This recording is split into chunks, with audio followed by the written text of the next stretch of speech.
Olá, eu sou Paula Medeiros e começa agora a Revista da Câmara, com as notícias que foram destaque na semana. Deputados aprovam medidas provisórias do acordo com os caminhoneiros na primeira semana de esforço concentrado no plenário. As MPs seguiram para o Senado. Um pedido coletivo de vista adia para a próxima semana a decisão da mesa diretora sobre a possível cassação do mandato do deputado Paulo Maluf. E você vai ver também agrotóxicos e orgânicos. Aqui na Câmara estão em análise duas propostas que tratam a agricultura convencional e a agroecológica de formas opostas. A Lei Maria da Penha completa 12 anos e a Câmara premia ilustrações que incentivam a discussão entre jovens sobre a violência contra a mulher. E a exposição Outros Atos comemora o centenário do artista plástico Atsu Bulcão, que deu a Brasília cores e formas únicas.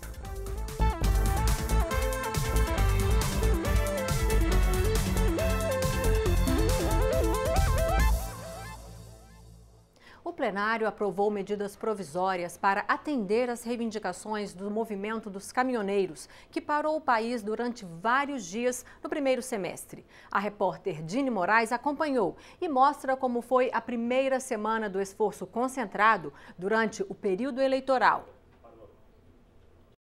A primeira proposta discutida trata do setor do turismo, criando uma nova lei geral para essa atividade. A mudança que mais chama a atenção permite que empresas estrangeiras sejam 100% proprietárias de companhias aéreas em operação no Brasil. Elas tanto podem assumir o controle das já existentes, quanto abrir novas companhias. Hoje, os estrangeiros só podem ser donos de até 20% do capital desse tipo de empresa. No Brasil, onde historicamente se registra parca disponibilidade de capital para investimento, a situação das empresas aéreas figura-se ainda mais desconfortável. Em face de não poderem contar com mais de 20% de participação estrangeira no seu capital, com direito a voto, tornam-se extremamente vulneráveis diante de quaisquer evento ou períodos que requeram aportes consideráveis. Vêm-se forçadas a lidar praticamente sozinha com dificuldades dessa ordem, ou esperar o beneplácito do governo num pedido de socorro, ajuda que não se verificou, para citar um exemplo bastante traumático, no caso de uma empresa até então muito conceituada, a Varig. Em que lugar do mundo se entregou 100% do controle do sistema aéreo? Porque mesmo no Chile, que surgiu como exemplo no relatório, eles estabeleceram que foi uma política de reciprocidade. Só se outros países fizerem o mesmo. Hoje o capital aéreo já é de fato internacional. O que nós podemos querer que alguma empresa europeia se interesse pelo Brasil e venha fazer bons voos e barato. O Brasil, o brasileiro, paga a tarifa aérea mais cara do mundo. Por acordo, a proposta foi apenas discutida. Os deputados passaram a votar um pacote com 3 propostas na área de educação. O primeiro traz diretrizes para a valorização dos profissionais da educação, como regras para planos de carreira. Ele regulamenta e procura garantir direitos, respeito ao profissional da educação, às suas condições de trabalho, estimula a organização da carreira docente e, acima de tudo, procura cumprir um dos maiores desafios que nós enfrentamos hoje: atrair bons profissionais para a área do magistério, garantir a sua permanência. Também foi aprovada a proposta que reduz o número de faltas que um aluno pode ter para que a escola seja obrigada a comunicar ao conselho tutelar e identificar o motivo das faltas. O terceiro projeto educacional aprovado exige que estados e municípios aprovem leis locais com normas para o funcionamento do Programa Nacional de Alimentação Escolar. Todas as propostas seguem para o Senado. Ainda foram aprovadas 3 medidas provisórias, que agora seguem para o Senado. 2 delas são resultado do acordo entre o governo e os caminhoneiros para acabar com a paralisação nacional da categoria em maio. Uma obriga a Conab a contratar pelo menos 30% dos fretes com caminhoneiros autônomos. Outra dá gratuidade de pedágio para os eixos levantados dos caminhões que rodam vazios. Isso não só nas rodovias federais, mas em qualquer tipo de estrada do país. Já outra MP aprovada trata de criar uma gratificação aos policiais rodoviários federais, que são convocados para trabalhar durante as folgas. O plenário da Câmara também aprovou 3 acordos internacionais. Um prevê proteção das informações sigilosas trocadas entre Brasil e Suécia, contidas, por exemplo, em contratos comerciais. Outro acordo fixa parceria com a Armênia pela melhoria do ensino, com intercâmbio de professores, estudantes e de materiais didáticos. O último é o acordo de cooperação técnica e econômica com a Coreia do Norte.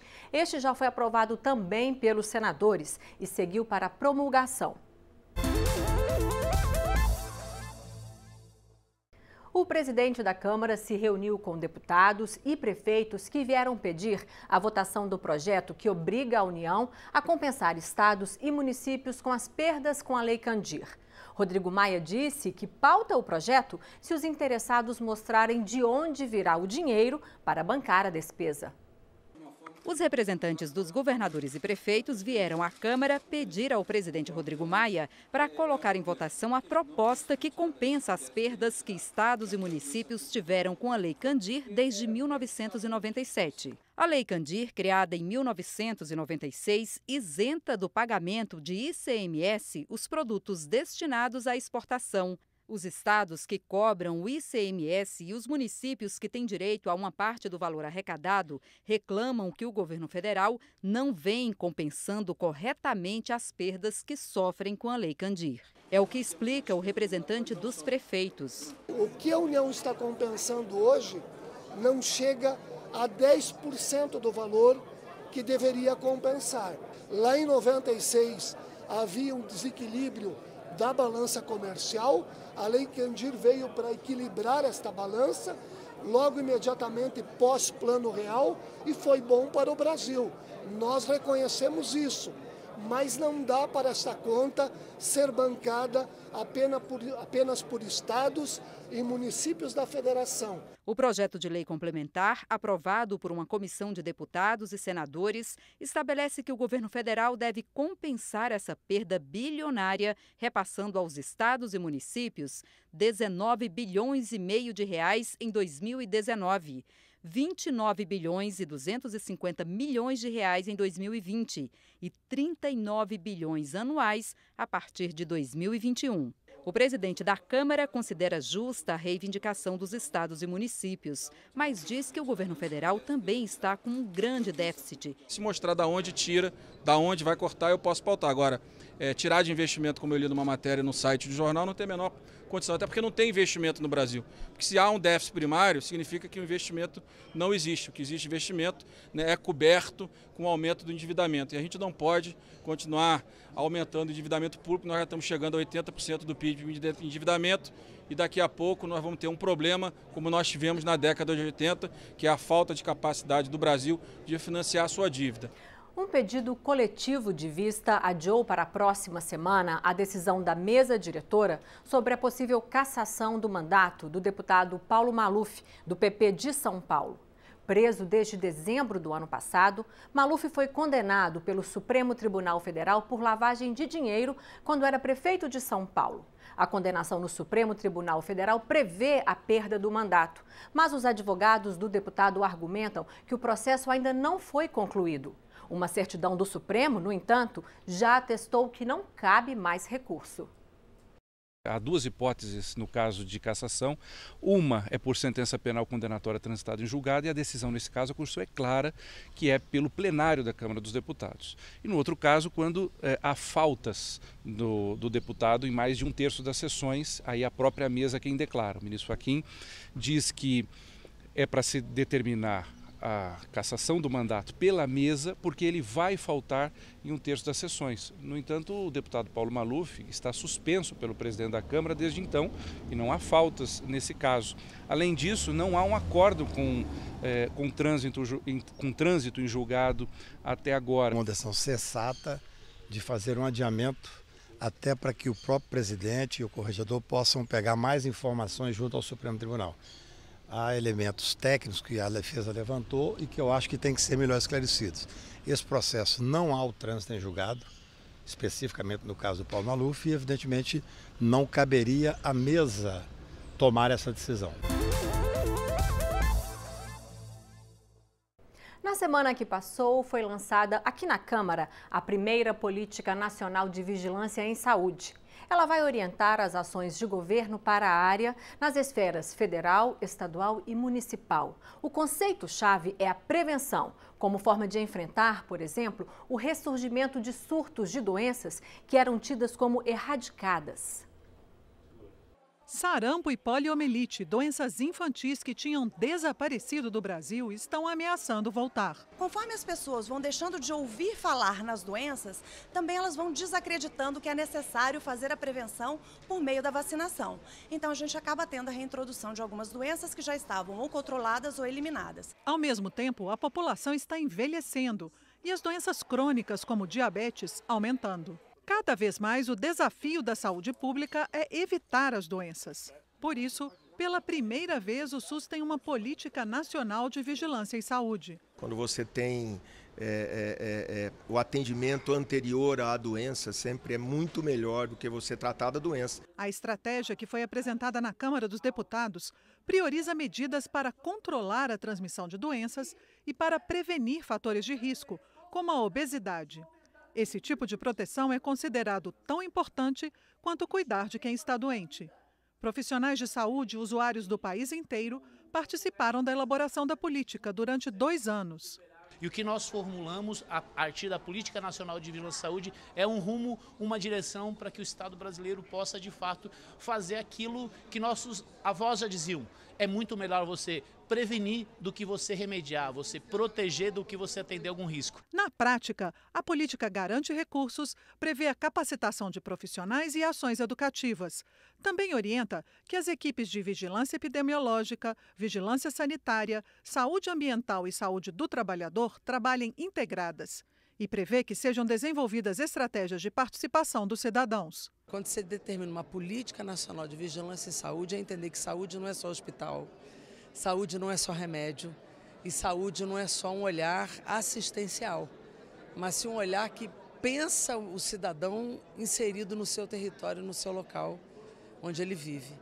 A Comissão de Constituição e Justiça aprovou uma proposta que aumenta de 2 para 3 anos a pena mínima para quem praticar o crime de roubo com o uso das chamadas armas brancas, como facas, por exemplo. O texto aprovado do deputado subtenente Gonzaga, do PDT de Minas Gerais, segue agora para o plenário da Câmara.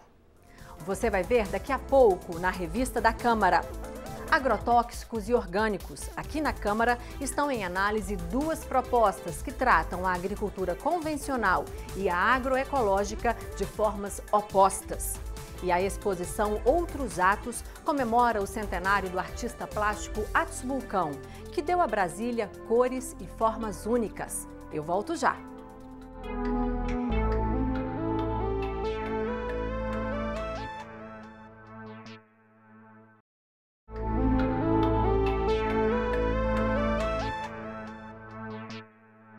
O Brasil é o maior consumidor de agrotóxicos do mundo, com uma média de 7 litros consumidos por pessoa todos os anos.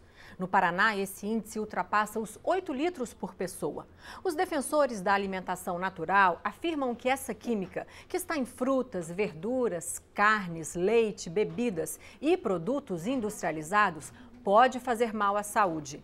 Aqui na Câmara estão em análise 2 propostas que tratam do assunto de formas opostas. Uma cria a Política Nacional de Redução de Agrotóxicos e a outra cria novas regras para o uso e a liberação de novos pesticidas, considerados fundamentais pelos ruralistas para a produção de alimentos. Veja na reportagem de Cassiana Tormin. A Comissão Especial da Câmara aprovou no final de junho a proposta que cria novas regras para o uso de pesticidas no país e deverá ser votada ainda pelo plenário. Outra comissão discute a implementação de medidas para reduzir o consumo de agrotóxicos. A diferença do entendimento começa pelo termo usado para denominar esses produtos. Na comissão que cria a Política Nacional de Redução de Agrotóxicos, eles são tratados como veneno por provocar prejuízos para a saúde das pessoas, dos animais, para a qualidade da água e do meio ambiente. Mas na proposta aprovada na outra comissão, o termo é pesticida, produto que, se usado na dose certa, tem por finalidade preservar a fauna e a flora da ação de seres vivos considerados nocivos. O Brasil é campeão no uso de agrotóxicos. Pesquisadores calculam que o consumo médio anual está em torno de 5 quilos por habitante. Para uns, essa quantidade considerada muito alta é uma das causas do aumento da incidência de doenças graves como o câncer. Para outros, o grande consumo é explicado pelo fato de o Brasil ser grande produtor de alimentos e ter clima tropical, que é mais propenso a pragas nas lavouras. O deputado Valdir Colato defende a criação de regras mais modernas e simplificadas para a liberação e o uso de pesticidas. Você usar errado o defensivo agrícola se torna veneno, se torna tóxico. Como você usar mal o sal e o açúcar se torna tóxico para as pessoas. Então, o Brasil, um país tropical, precisa desses defensivos, senão não colhe nada, porque os insetos, as pragas e as doenças acabam com a lavoura. E só quem não conhece o assunto é que é contra esse processo de modernização da nossa legislação. Há 30 anos atrás você usava 5, 10 litros por hectare. Hoje você usa 100 ml para cobrir 1 hectare. Então a nanotecnologia está aí e nós não conseguimos aprovar esses novos produtos porque a burocracia não deixa. Vai de 8 a 10 anos para você aprovar uma nova molécula. As propostas são divergentes. O projeto de lei, que já está pronto para votação em plenário, centraliza no Ministério da Agricultura a autorização e a fiscalização do uso de pesticidas e produtos de controle ambiental. Diferente de como é hoje, o IBAMA e a Anvisa vão dar apoio técnico sem poder de proibição. A outra proposta prevê a criação de um plano federal de fiscalização integrado, com a atuação dos órgãos de saúde, agricultura, trabalho, indústria e comércio e meio ambiente, para garantir fiscalização e autorizar a produção e o uso dos agrotóxicos. Para o registro de novos pesticidas, de um lado, o objetivo é acelerar e a resposta aos pedidos não pode ultrapassar 2 anos. O registro temporário poderá ser emitido em 30 dias para produtos que já têm similares autorizados. Já o plano de redução de agrotóxicos cria a reavaliação a cada 3 anos dos registros vigentes e a revisão das normas sobre a pulverização aérea de agrotóxicos, com maior controle e definição de medidas para reduzir esse modo de aplicação. Outra diferença: em uma, a única proibição de registro é para pesticidas, produtos de controle ambiental e afins que apresentem risco inaceitável para os seres humanos ou para o meio ambiente. A outra proposta proíbe novos registros de produtos com toxicidade igual ou superior aos já autorizados e também proíbe o uso de agrotóxico nas proximidades de moradias, escolas, recursos hídricos, áreas de proteção ambiental e áreas de produção orgânica ou agroecológica. Um dos projetos de lei permite que pesticidas destinados exclusivamente à exportação ficam dispensados de registro e que, quando for declarado estado de emergência fitossanitária, com risco de surtos, epidemias ou entrada de pragas ausentes no país, o Ministério da Agricultura poderá conceder permissão emergencial temporária para novos pesticidas. Já a proposta para reduzir os defensivos cria zonas de uso restrito e zonas livres de agrotóxicos e transgênicos. Proíbe subsídios, isenções fiscais e outros estímulos financeiros do governo para o comércio de agrotóxicos e prevê a adoção de taxas de juros menores para a produção agroecológica e orgânica.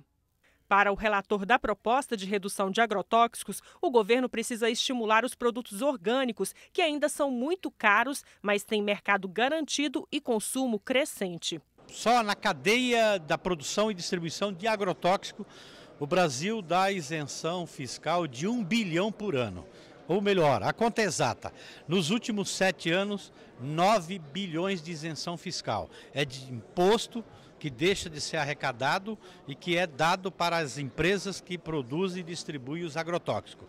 Você imagina se você pegar parte desse dinheiro e aplicar no desenvolvimento de pesquisas para bioinseticidas e pegar parte desse dinheiro e aplicar nos projetos de agroecologia, aumentando a produção de orgânicos. O que a gente quer? A gente quer fazer com que tenha escala os orgânicos. Em entrevista ao programa Expressão Nacional da TV Câmara, representantes de entidades ligadas à produção agrícola também apresentaram diferentes opiniões sobre as propostas em análise pelos deputados. Isso está corrigindo um retrocesso que é péssimo para o marketing da agricultura brasileira. Qual outro país no mundo utiliza o termo agrotóxico?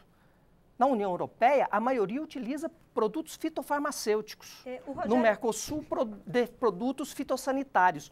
No Brasil, criaram esse termo agrotóxico e já foi colocado erroneamente. Nós temos um quadro no campo ainda que tem muito analfabetismo, que dificuldades para entender certas coisas.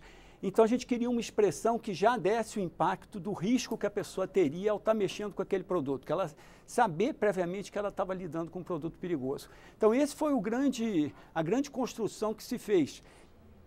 A Lei Maria da Penha, criada em 2006 para coibir a violência doméstica e familiar contra a mulher, completou 12 anos na última terça-feira. Como parte das comemorações, a Tribuna das Mulheres, aqui na Câmara, abriu espaço para as experiências das promotoras legais populares. A repórter Cláudia Lemos mostra quem são essas mulheres. Laerzi Inês veio à Tribuna das Mulheres, na Câmara dos Deputados, para contar sobre sua experiência como promotora legal popular. Laerzi mora em São Sebastião, perto de Brasília. Lá, junto com estudantes de direito, organiza conversas de mulheres sobre violência. Quando ela se identifica, ou ela conta, ou ela desabafa que já foi à delegacia, que já foi para ser julgado as medidas protetivas e o homem continua, o agressor continua indo na casa, continua intimidando, elas não sabem o que fazer. Nós ajudamos elas a descobrir seus direitos, a sua cidadania e quais o mecanismo jurídico a procurar. O projeto das promotoras legais populares nasceu em São Paulo há 22 anos. Já formou mais de 5.000 promotoras, com apoio de organizações da sociedade civil e de universidades.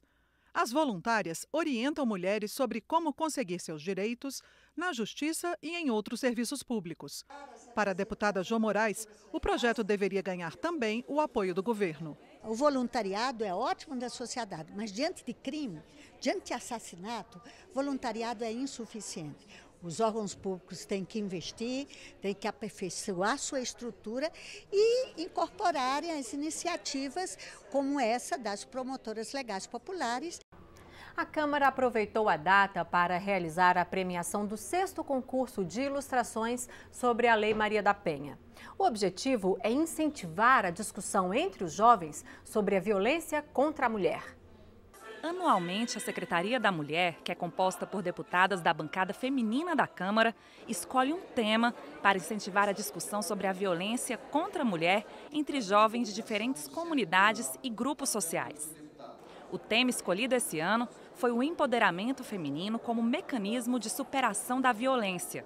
O concurso premiou ilustrações amadoras e profissionais que melhor traduziram esse conceito. Eu acho que é super importante utilizar da ilustração que é uma forma didática, acessível. A gente tem um objetivo de levar essas ilustrações para dentro das escolas, para dentro das universidades. Da mesma forma que as diversas linguagens artísticas, como o cinema, a música e outras, que ao longo dos séculos, de certa forma, construíram uma cultura machista, às vezes até de desrespeito à mulher, de exploração da mulher, da mesma forma, através da arte, essa cultura ela poderá ser desconstruída. E a gente encerra a revista da Câmara com imagens da exposição Outros Atos, no gabinete da presidência da Câmara, em homenagem ao centenário do artista plástico que adotou Brasília e fez da cidade um museu a céu aberto. É só dar uma voltinha por Brasília. A cidade é uma verdadeira galeria a céu aberto das obras de Atos Bulcão. Os painéis de azulejos, uma marca do artista, estão por toda parte. Bulcão acreditava que as obras de arte têm que interagir com os moradores da cidade.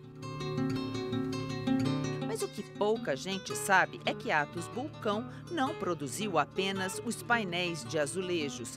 Sua criação artística é bem mais vasta e inclui outras técnicas. Uma coisa que pouca gente conhece na história do Atos, que é uma marca do trabalho dele, é a presença das máscaras. O Atos visitou, na década de 70, em Paris, o Museu do Homem, o Museu Etnográfico, e lá se encantou pelas máscaras das culturas primitivas, africanas, da Indonésia, da Oceania, e transportou para o seu trabalho essas máscaras. E fazendo uma brincadeira também, usando outros materiais, não a madeira, o ferro, mas usando plástico, vidro, e aí você tem uma infinidade de máscaras que ele produziu ao longo da carreira dele. Não só as máscaras mesmo, como objeto, mas também como gravura.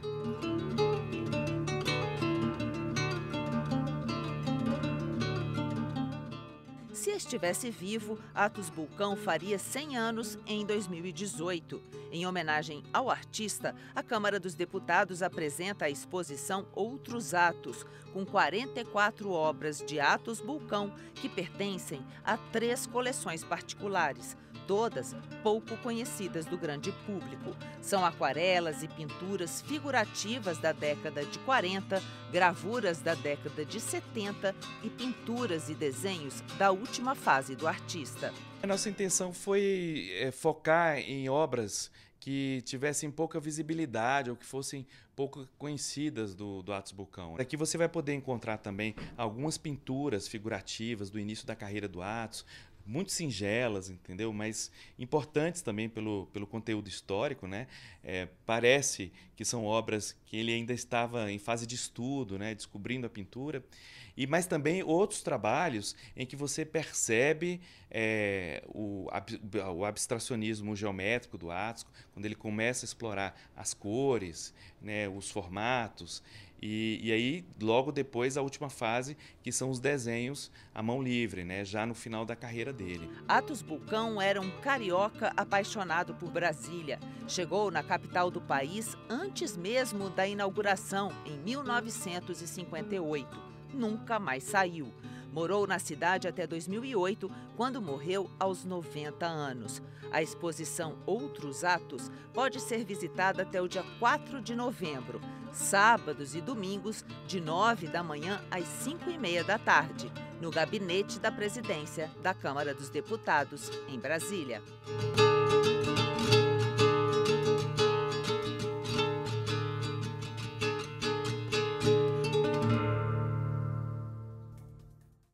E é isso. Você pode rever a revista da Câmara na nossa programação da TV e também pela internet, no endereço youtube.com/Câmara dos Deputados Oficial.